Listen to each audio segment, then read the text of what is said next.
Berita terakhir Tribunnews terkait dengan harga bawang di Kabupaten Maluku Tenggara.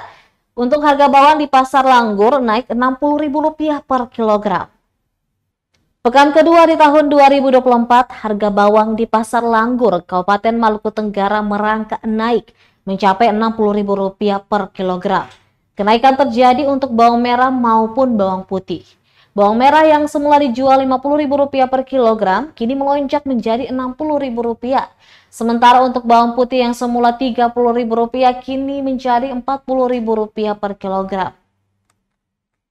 Salah seorang pedagang pasar mengaku ini merupakan imbas dari keterlambatan kapal Pelni KM Tidar dan Ngapulu dari kota Ambon, sehingga stok semakin menipis. Juga lantaran gagal panen yang dialami petani lokal akibat cuaca panas yang berkepanjangan di tahun 2023.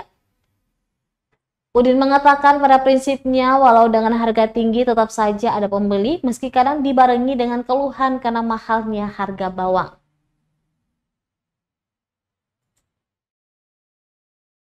Download Tribun X sekarang, menghadirkan lokal menjadi Indonesia.